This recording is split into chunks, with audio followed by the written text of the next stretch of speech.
Data are critical for assembling facts and patterns, and a design sets up the possibility of what causes what. But we must also evaluate the predictive accuracy of the purported cause or causes. Do said factors really cause a change in some other variable of interest with a high degree of certainty? Most forecasting models with data limitations and observational designs will have serious weaknesses. I've seen this in my own research on macroeconomic fluctuations. What then are the elements needed to develop a useful forecasting model? Here we narrow the discussion to some key elements. 1. Structural relations. 2. Parameterization. 3. Specification. 4. Feedback effects. And 5. Robustness checks. So let's talk about structural relations. A structural relation, if known, is very powerful. This means that when a treatment is used or changes by a specified amount, it is arguably causing the change of something else by a given amount across many periods of time and across many settings. This is essential for making an accurate forecast because a known structural relation is a good bet that the same effect obtains in the future.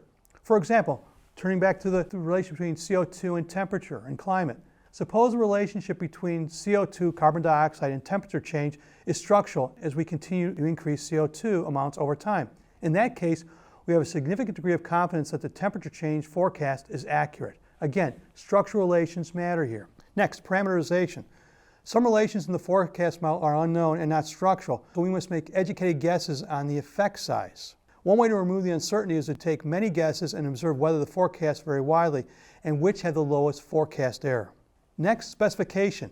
A researcher's theory specifies what treatment or variables cause change in another variable. Excluding relevant causal variables from the design obviously threatens understanding the true causes. However, there is also the problem adding largely irrelevant variables, since this may also obscure the true causal relations.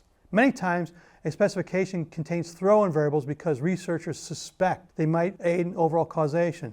But using these variables points to the weakness in understanding the issue at hand. Covering your bets is not a satisfactory scientific justification, and each new factor added must be understood as to how it affects every other factor in the specification.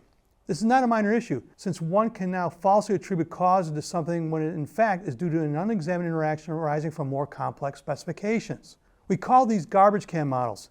It is a significant reason why the Empirical Implication of Theoretical Models program, the EITM program, was developed at the National Science Foundation and is now a component at the Hobby School. EITM is intended to combat garbage can specifications.